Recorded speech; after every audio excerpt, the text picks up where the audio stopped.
بسم اللہ الرحمن الرحیم۔ جس محتاج کے پاس بہت سی زمینیں اور مکانات ہوں،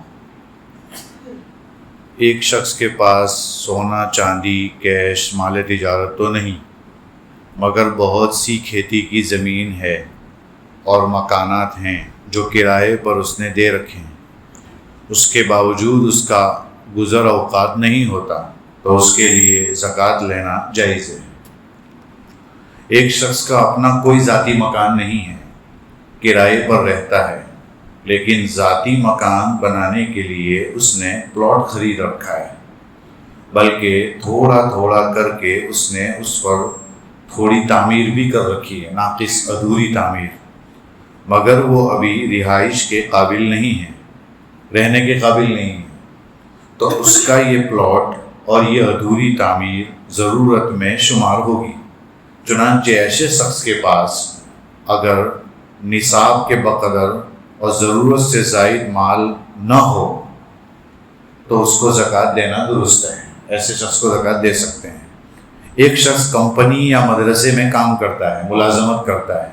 وہاں کرائے کے یا کمپنی کے مکان میں یا مدرسے کے مکان میں رہتا ہے، اور وطن کا مکان فی الحال خالی ہے، جہاں اس کا وطن ہے وہاں مکان خالی ہے، مگر ضرورت کے وقت رہائش کے لیے ہے، وہ کبھی کبھی جہاں چاہتا ہے وہاں پر تو وہاں جا کے رہتا ہے،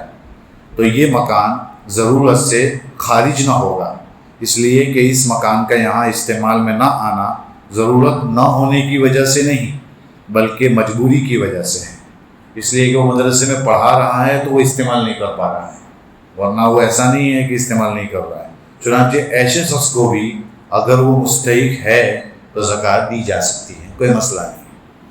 ایک آدمی مثلا خالد کا کسی کے ذمے قرض ہے، کسی کے پاس قرض ہے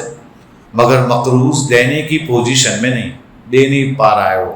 یا قرض کے لیے مہلت مقرر ہے، مانگی ہوئی ٹائم مانگا ہوا ہے اس نے کہ اتنے تاریخ میں دوں گا، جو ابھی بہت دور ہے، اور یہاں خالد کی حالت یہ ہے کہ گھر میں کھانے پینے کی بنیادی ضروریات کا بھی محتاج ہے،